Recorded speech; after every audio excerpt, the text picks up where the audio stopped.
पहाड़ों के दरमियान एक वीरान कस्बा था जिसका नाम था दरा सिकंदर। इस कस्बे के किनारे पर एक पुरानी और टूटी फूटी हवेली खड़ी थी। लोग उसे सिया हवेली कहते थे।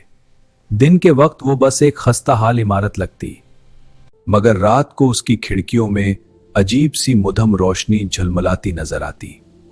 कस्बे के लोग कहते थे कि इस हवेली में बरसों पहले एक अमीर जमींदार रहता था जिसका नाम रईस खान था।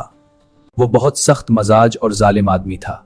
एक रात अचानक वो परअसरार हालात में मर गया और उसके बाद से हवेली वीरान पड़ी थी, मगर लोगों का कहना था कि वो आज भी वहां मौजूद है। कस्बे में एक नौजवान लड़का रहता था, उसका नाम अरसल था। अरसल दलीर था और ऐसी बातों पर यकीन नहीं रखता था। ये सब वहम है, भला मुर्दे वापस आते हैं क्या?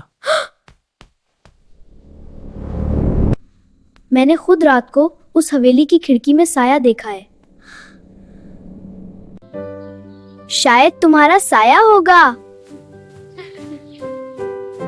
एक दिन अरसल ने फैसला किया कि वो खुद जाकर हकीकत मालूम करेगा। इसने रात के वक्त टार्च और मोबाइल साथ लिया और हवेली की तरफ चल पड़ा। जब वो हवेली के दरवाजे तक पहुंचा तो दरवाजा खुद ब खुद चरचराते हुए खुल गया। इरसाल के दिल में हल्की सी कपकपी दौड़ गई, मगर उसने खुद को संभाला और अंदर कदम रखा। अंदर हर तरफ गिर्द और मकड़ियों के जाले थे। दीवारों पर पुरानी तस्वीरें लटकी थीं, जिनके चेहरे मान पड़ चुके थे। अचानक ऊपर वाली मंजिल से किसी के कदमों की आवाज आई। अरसाल रुक गया। कोई जवाब ना आया। वो आहिस्ता आहिस्ता सीढ़ियां चढ़ने लगा। जूं-जूं वो ऊपर जा रहा था, कदमों की आवाज तेज होती जा रही थी। ऊपर पहुंचकर उसने देखा कि एक लंबा सा साया दीवार पर हिल रहा है। साया ऐसे था जैसे काला कोट कड़ा हो। अरसाल ने टार्च उस तरफ की, मगर वहां कुछ न था। अचानक उसके पीछे से सर्द सांस की आवाज आई। उसने पलटकर देखा तो सीढ़ियों के पास एक बूढ़ा शख्स खड़ा था। उसका चेहरा जर्द और आंखें सुर्ख थीं। आप कौन हैं? Why? ये मेरा घर है, तुम यहां क्यों आए हो?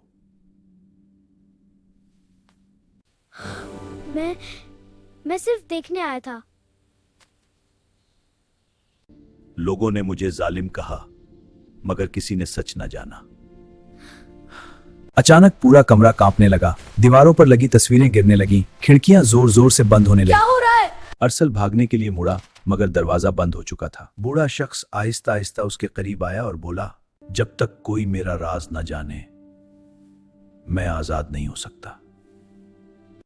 कौन सा राज? इरसाल ने हिम्मत जमा की। मेरे अपने लोगों ने मुझे धोखा दिया, मेरा कत्ल किया और सबने मुझे जालिम समझ लिया।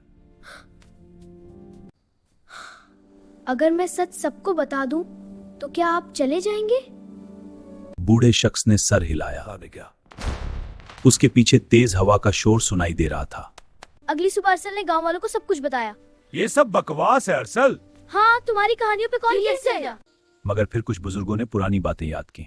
उन्होंने माना कि रईस खान को उसके अपने नौकरों ने दौलत के लालच में कत्ल किया था। गांव वालों ने फैसला किया कि वो हवेली में जाकर दुआ करेंगे। हाँ, सब मिलकर दुआ करेंगे। और सच बोलना बहुत जरूरी है। इस रात सब लोग इकट्ठे हवेली गए। उन्होंने वहां दुआ की और रईस खान के लिए मगफिरत मांगी। अचानक हवेली में एक तेज रोशनी फैली। हवा में अजीब सी सरगोशी गूंजी और फिर सब खामोश हो गया। अगली सुबह जब सूरज निकला तो हवेली आम सी इमारत लग रही थी। ना कोई साया, ना कोई रोशनी। अरसाल दोबारा वहां गया। उसने देखा कि दीवार पर एक पुरानी तस्वीर रईस खान मुस्कुरा रहा था। इस दिन के बाद सिया हवेली कभी खौफनाक न लगी। लोगों ने सीख लिया कि कभी कभी डर के पीछे एक अधूरा सच छुपा होता है। अरसल, और जब सच सामने आ जाए तो सबसे बड़ी तारीकी भी खत्म हो जाती है।